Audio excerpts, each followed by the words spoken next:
Alors je suis impressionné, c'est la dernière fois que j'enregistre dans ce que j'ai appelé ma véranda à parole, toute simple là.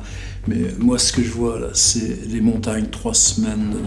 C'est un moment de retour sur soi-même, de travail, avec comme une sorte de presque de rituel, et ça en accomplit la fonction, même si l'ordinateur a craché et que là j'enregistre dans des conditions un petit peu limite, impressionné aussi parce que ce que j'aurais voulu en lançant une chaîne comme ça, un petit peu pas clandestine, mais il y a la chaîne principale où je fais tout ce travail là depuis 10 ans. Je fais ce travail, j'accepte les ateliers d'écriture, les chroniques, les lectures, et c'est une adresse, c'est-à-dire il n'y a pas soi-même, et là peut-être vous qui écoutez, c'est prendre entière la littérature comme travail et fabriquer ce travail en tant qu'il se publie comme tel, avec de la voix, du corps.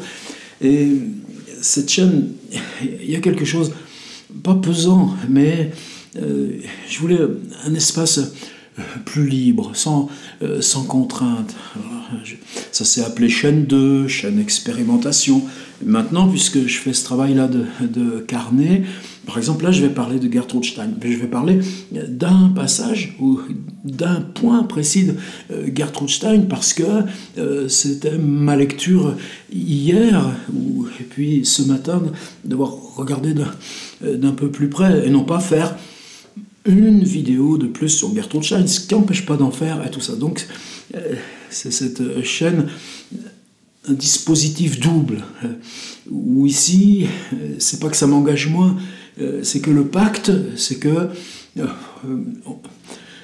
ce qu'on engage correspond beaucoup plus aux lubies, aux folies, aux rêves, aux ombres, à l'opaque. Et puis, malgré tout, cette chaîne-là va passer, peut-être même avec cette vidéo, les 1000 abonnés. Pensez que je suis touché, même si l'autre chaîne en est à 11 000. Cette chaîne-là, Carnet, elle vient de passer les 100 000 vues. C'est impressionnant, ce côté aussi inconnu, anonyme là, dans YouTube, et puis qui se passe ça quand même. Alors, par contre, c'est des vidéos brèves, pour l'essentiel, donc il faut que j'atteigne encore le nombre de vues requises pour la mettre en partenariat YouTube. Ça veut dire quoi? Gagner de l'argent? Non, c'est pas ça. L'argent, il y a Patreon, si vous voulez soutenir la démarche, parce qu'il y a toujours des choses à acheter. Ben là, tiens, on remplace l'ordi, justement, celui qui a craché. Merci, et c'est important, c'est vital. Tout seul, j'y arriverai pas.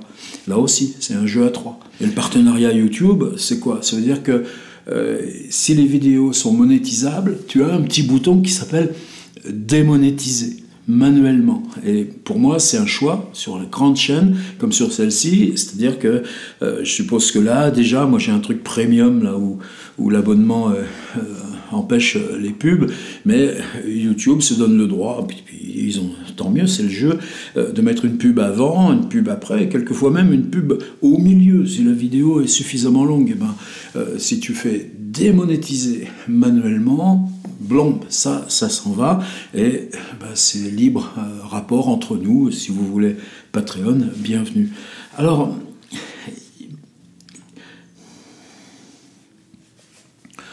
Gertrude Stein, là, depuis quelques jours, je suis...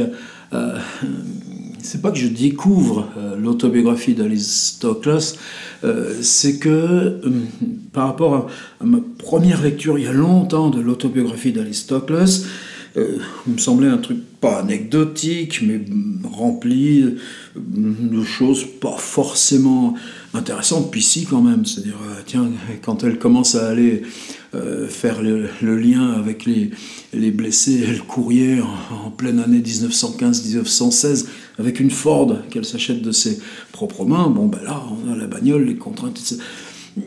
Mais surtout, entre-temps, j'ai commencé à lire vraiment toute cette galaxie de textes expérimentaux de Gertrude Stein, et là, tout d'un coup, ils sont mis en relief, en contexte.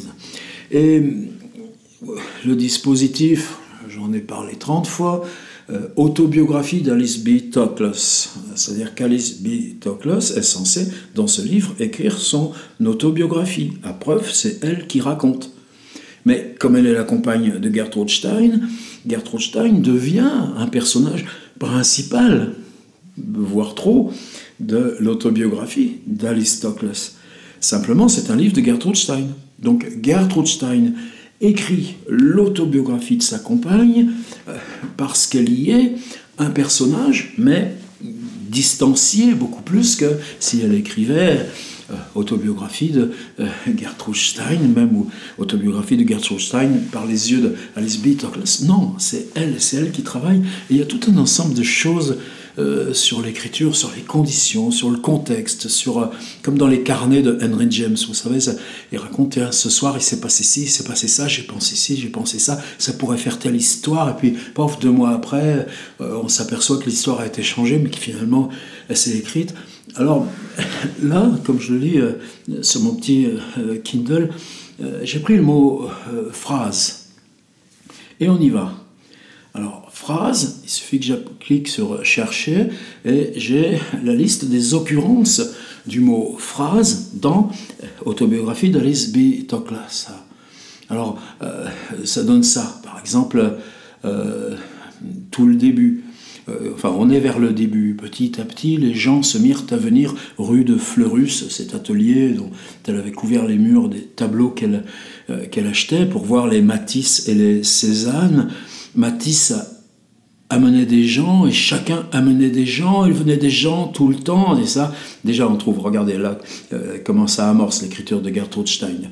Et l'histoire des Cézanne, ça elle le raconte aussi en détail, comment à l'époque personne n'en voulait des Cézanne chez le marchand Vollard. Petit à petit, les gens se mirent à venir rue de Fleurus pour voir les Matisse, les Cézanne. Matisse amenait des gens et chacun amenait des gens, et il venait des gens tout le temps, ça finissait par être intolérable. C'est peut-être pour cela que les samedis soirs furent institués. C'est aussi à ce moment-là que les samedis soirs furent institués. C'est aussi à ce moment-là que Gertrude prit l'habitude d'écrire pendant la nuit. Avant 11h du soir, elle ne pouvait jamais être sûre que quelqu'un ne viendrait pas frapper à la porte de l'atelier, car elle avait commencé à préparer son gros livre, The Making of Americans, bien sûr, et elle se battait avec les mots et les phrases, avec les phrases surtout. C'est-à-dire que s'amorce là, dans Alice B.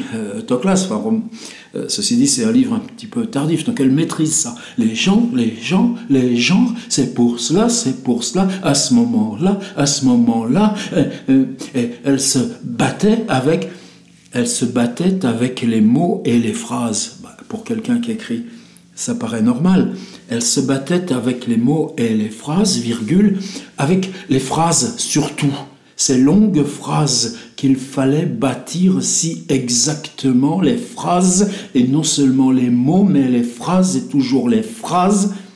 Voilà. À la fois, il y a ce mouvement rythmique interne où la récurrence, et attention, c'est pas une récurrence sonore, c'est-à-dire quand tu lis le texte de Gertrude Stein, savoir ce qu'en dit Kenneth Goldsmith là, dans Uncreative Writing, là, l'écriture sans écriture, ma traduction, c'est ce jeu où la récurrence visuelle d'éléments identiques, phrase, produit ce rapport de lecture où la lecture est saisie comme plastique. Alors, si je reprends, là, puis, attention, la traduction, c'est pas un modèle, c'est une traduction qui n'a jamais été refaite, donc une traduction qui a été faite sans connaître les enjeux esthétiques là, du bouleversement. Elle se battait avec les mots et les phrases surtout ces longues phrases qu'il fallait bâtir si exactement, les phrases et non seulement les mots, mais les phrases et toujours les phrases ont toujours été la passion éternelle de Gertrude Stein. Alice B. Toklas le dit, mais c'est Gertrude Stein qui écrit ce que pense et fictionnellement écrit Alice B. Toklas. Les phrases et non seulement les mots, mais les phrases et toujours les phrases ont été la passion éternelle de Gertrude Stein. C'est alors qu'elle prit l'habitude. Cette habitude dura jusqu'à la guerre qui détruisit tant d'habitudes. Et c'est alors que Gertrude Stein, avec tout ce ressassement, prit l'habitude. C'est combien de fois le mot habitude? C'est alors qu'elle prit l'habitude. Et cette habitude dura jusqu'à la guerre qui détruisit tant d'habitudes. C'est alors que Gertrude Stein prit l'habitude de se mettre au travail travail à 11 heures du soir et travailler jusqu'au matin. Elle disait qu'elle tâchait toujours de s'arrêter avant que le plein jour ne fût venu, que les oiseaux ne fissent trop de bruit, car alors ce n'était pas agréable d'aller se coucher. Il y avait dans ce temps-là beaucoup d'oiseaux qui vivaient sur des arbres cachés par de hauts murs. Il y en a bien moins maintenant. Qu'est-ce qui compte? Les mots, les phrases, mais qu'elle écrit des phrases et non des mots. Ça a l'air bêta. Oui, mais quand ça devient le thème. Alors, recherche d'occurrence. Là, j'ai toujours le même passage qui revient. Alors, notre passage, un petit peu plus loin. À ce moment-là, donc Gertrude Stein a posé pour Picasso, beaucoup de ces artistes-là, comme elle est emblématique, et emblématique aussi du lien avec les Américains qui achètent leurs toiles. Il n'y a pas de hasard là-dedans, c'est Félix Vallotton.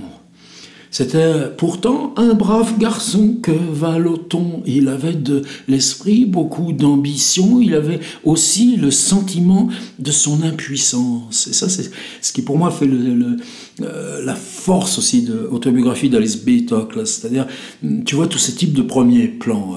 Picasso et Juan Gris, mais si Gertrude passe plus de temps avec Juan Gris qu'avec Picasso, l'autre lui fait des scènes de jalousie. Et qu'est-ce qui fait qu'un artiste peut devenir absolument artiste, absolument écrivain, ou pas, malgré tous les efforts, ou que même par contre, s'il ne fait pas d'efforts, et puis que par contre, s'il n'est pas reconnu, ça peut, tout ça. Et là, on est dans une matière où elle est...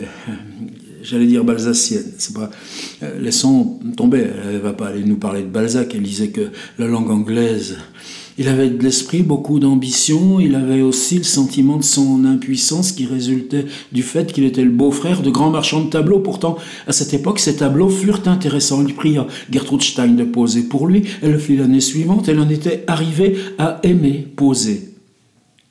On repasse de Vallotton à Gertrude Stein. Et là, elle le fit l'année suivante, elle en était arrivée à aimer poser ces longues heures calmes suivies de longues promenades sombres par les rues de Paris, augmentaient les concentrations, pas augmenter la concentration, augmenter les concentrations de son esprit, l'aidait à créer des phrases. Ces phrases de Gertrude Stein. Gertrude Stein écrit...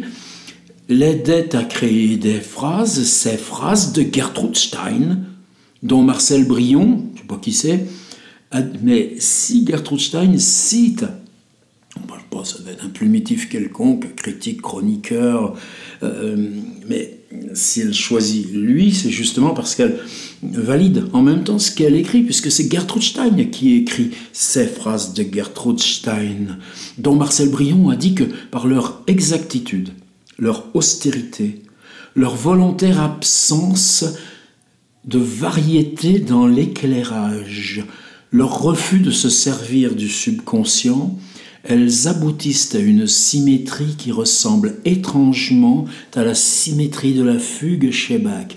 Je vous la redis, ces phrases de Gertrude Stein dont Marcel Brion a dit que par leur exactitude, leur austérité, leur volontaire absence de variété dans l'éclirage, leur refus de se servir du subconscient, elles aboutissent à une symétrie qui ressemble étrangement à la symétrie de la fugue chez Bach. Eh bien, maintenant que vous avez ça, écrivez une phrase sous ce principe d'absence de variété dans l'éclairage et d'exactitude. Et si je reprends ensuite ma liste des occurrences du mot phrase, alors là par contre le Kindle me remet toujours là, au début, alors première page, là j'arrive, deuxième page Marcel Brion, troisième page des extraits Kindle. Pendant ces longues séances de pause et ces longues promenades, donc ça c'est le principe aussi d'Alice B. Toklas, c'est-à-dire on vient de parler là, de ces pauses chez Vallotton, eh ben, elle les reprend à 2 pages de distance, et puis on se retrouve dans le même moment, dans le même surgissement là, du même instant temporel. Pendant ces longues séances de pause, ces longues promenades, Gertrude Stein méditait et créait des phrases. Tu penses pas récit, tu penses pas histoire, tu penses pas couleur, tu penses pas tout. Méditait et créait des phrases. Retour, fonction, recherche, phrase. Deuxième page. Troisième page. Une autre.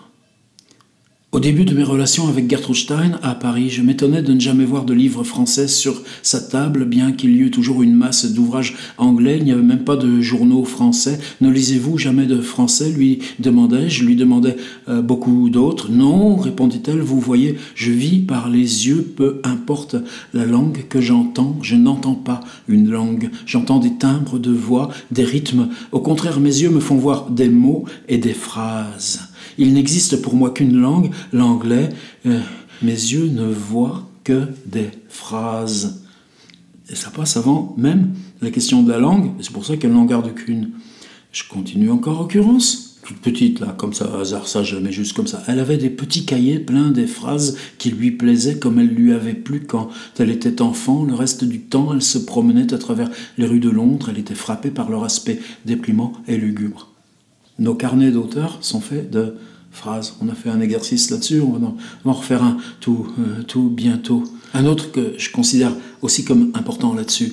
Le bruit des rues, le mouvement des automobiles l'impressionnait beaucoup. Elle aimait beaucoup apprendre une phrase isolée comme une sorte de diapason ou de métronome, puis à écrire sur ce ton ou sur ce rythme une pièce entière. Les pensées de Mildred, publiées dans The American Caravan, furent une de ses expériences et l'une des plus réussies selon elle. Elle écrivit alors « Les hommes et leur pays » qui parurent dans Little Review, Histoire morale, etc. Elle avait créé de toutes pièces, dit-elle, 100 véritables hommes, véritablement supérieurs. Mais le bruit des rues, le mouvement des automobiles l'impressionnait beaucoup. Elle aimait aussi beaucoup apprendre une phrase isolée comme une sorte de diapason ou de métronome, puis à écrire sur ce ton ou sur ce rythme une pièce entière. Tagada, débrouillez-vous avec ça. Je reviens à mon index, et puis après je vais sauter un petit peu à la fin, qui m'a fait sourire. C'est parce que j'ai eu ce sourire en lisant que je me suis dit, allez, là, on se le fait sur le mode carnet. Nous avions désormais une maison de campagne à nous, celle que nous avions vue de l'autre côté de la vallée. Juste avant de quitter Paris, nous acquîmes notre caniche blanc, Basket. Ce n'était alors qu'un tout jeune chien aux yeux bleus, au nez rose, aux poils blancs. Nous le trouvâmes dans une boutique de marchand de chiens et tout de suite il bondit dans les bras de Gertrude Stein. Gertrude Stein écrit de ce chiot dans une boutique aux yeux bleus, au nez rose. Tout de suite, il bondit dans les bras de Gertrude Stein avec notre nouveau chien et une nouvelle voiture. C'est pas un zug, mais cette mise à plat, est-ce qu'elle est d'Alice B. Toklas ou ça fait aussi partie de l'art de Gertrude Stein, avec notre nouveau chien et notre nouvelle voiture. La précédente Ford, importée des US, ayant servi à faire tous ces allers-retours pendant la guerre, Paris, Perpignan, Paris, Verdun et tout ça pour aller porter les courriers, ramener les blessés, les deux femmes là devant, Gertrude Stein au volant et Alice B. Toklas qui fait la manivelle, change les pneus quand il faut. Avec notre nouveau chien, notre nouvelle voiture, nous partîmes pour notre nouvelle maison et nous étions ravis des trois. Basket. Basket, c'est le nom du petit caniche blanc, bien qu'il soit maintenant un gros caniche encombrant, a gardé l'habitude de sauter sur les genoux de Gertrude Stein et de s'y installer. Elle prétend, donc Gertrude Stein écrit que Alice B. Toklas, sa compagne, rapporte que Gertrude Stein prétend, vous voyez, comme si l'idée sort de la boucle. La mise en boucle qui précède va faire la fulgurance. Quelle fulgurance!